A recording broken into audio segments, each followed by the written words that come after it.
talk about how analogies help students remember the stuff they tend to forget. I'm fortunate to teach in classrooms that tackle really big, problematic controversies. And for this reason, I need to create very careful parameters around classroom discussion. So to set just that perfect tone, I tell my students something that really pisses them off. I tell them, in my class, their opinions do not matter. As you can imagine, this raises a few eyebrows and furrows even more. So to assuage some of the nerves of my students, I ask them to imagine the following scenario. You want to buy a car, and a salesperson tells you, see that Mustang, that's the best car on the lot, you should buy that car. Now, you may have wanted to own a Mustang since you were very young, but are you going to buy that Mustang? Likely not. And that's because the salesperson has offered you an opinion, and is insufficient to persuade you. So what sort of information would you need in order to consider purchasing that vehicle? The year, the model, whether that car has been in an accident, the mileage. Yes, you need evidence. So I tell my students that just like they're not going to buy that Mustang, I'm not going to buy their ideas unless they back them up with substantive, relevant evidence. So if a student ends up making some sort of particularly outlandish claim, I can pause the class and ask them, well, what sort of evidence do we need to buy that Mustang? And this ends up fostering more meaningful discussion without shutting down the original idea. And by centering my classroom discussions around the evaluation of evidence, my students get to see the underlying logic of a competing claim, and I think can build even more solid bridges between dissenting ideas.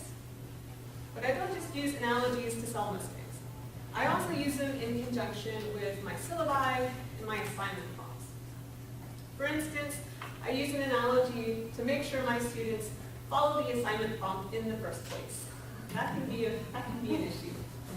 So I have them imagine themselves as a food critic, and they go to a restaurant and they're there to review spaghetti. Lo and behold, the server hands them a pan of pizza. Now, pizza's delicious, don't get me wrong. But as a critic, are you going to write a good review of a pizza if you were there to evaluate spaghetti?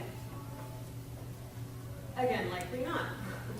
So I tell my students that just as I might like their assignment, I might like their pizza, if it's an incomplete assignment, I cannot evaluate them in the same way that I could a full plate of spaghetti.